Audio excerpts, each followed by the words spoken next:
নিজেদের সামরিক ঘাঁটি প্রসঙ্গে চাঞ্চল্যকর তথ্য দিল মার্কিন প্রশাসনের গোয়েন্দারা, যাকে ঘিরে তোলপাড় শুরু হয়েছে হোয়াইট হাউসের ওভাল অফিসে। ইরাক ও সিরিয়ায় থাকা যুক্তরাষ্ট্রের সামরিক ঘাঁটিগুলোতে ইরান সমর্থিত মিলিশিয়া গোষ্ঠীগুলো গুপ্ত হামলা চালাতে পারে বলে জানিয়েছে ওই গোয়েন্দা সূত্র। গত বছর ইরাকের পশ্চিমাঞ্চলে অবস্থিত মার্কিনী একটি ঘাঁটিতে ক্ষেপণাস্ত্র হামলা চালায় বিদ্রোহী গোষ্ঠীগুলো। ইরানের ৩টি পারমাণবিক কেন্দ্রে যুক্তরাষ্ট্রের বিমান বাহিনীর বোমা হামলার পর থেকেই উত্তপ্ত পরিস্থিতি বিরাজ করছে পুরো মধ্যপ্রাচ্যে। এ প্রসঙ্গে মার্কিন প্রশাসনকে কড়া জবাব দেওয়ার হুঁশিয়ারিও দিয়েছে তেহরান। এরই মধ্যে বিশ্বের বিভিন্ন স্থানে থাকা মার্কিন নাগরিকদের চলাফেরার উপর সতর্কতাও জারি করেছে হোয়াইট হাউস।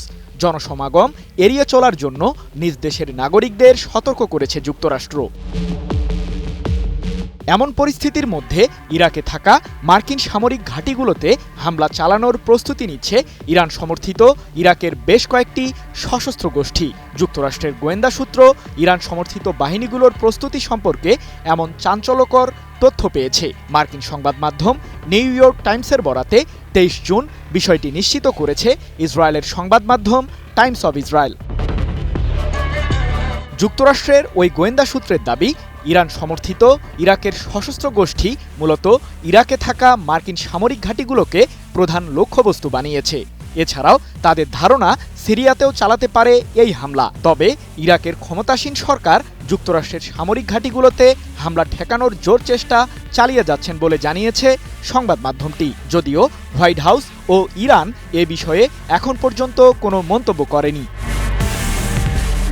ইরাকের আনবার প্রদেশের আল আসাদ ঘাঁটিতে যুক্তরাষ্ট্রের সেনাদের বিশাল বহর রয়েছে। সেখান থেকে বিভিন্ন মিশন পরিচালনা করে মার্কিন কেন্দ্রীয় কমান্ড। এছাড়া ইরাকের কুর্দিস্তান প্রদেশের ইরবিল বিমান ঘাঁটিতেও মার্কিন সেনাদের উপস্থিতি রয়েছে। এই ঘাঁটি যুক্তরাষ্ট্র ও তাদের জোট সেনাদের জন্য একটি গুরুত্বপূর্ণ হাব। এখানে সামরিক প্রশিক্ষণ, গোয়েন্দা তথ্য আদান প্রদান এবং লজিস্টিক সহায়তা সহ সবকিছু পরিচালনা করে হোয়াইট হাউস। এর আগে গত বছরের ২০ জানুয়ারি ইরাকের আল আসাদ মার্কিন বিমান ঘাঁটিতে ব্যালিস্টিক মিসাইল ও রকেট হামলা চালায় ইরান সমর্থিত একটি সশস্ত্র গোষ্ঠী। ইসলামিক রেজিস্ট্যান্স পরিচয় দেওয়া গোষ্ঠীটির ওই হামলাকে প্রতিহত করার দাবি করে মার্কিন কেন্দ্রীয় কমান্ড। সৃজন মাহমুদ, নিউজ 24।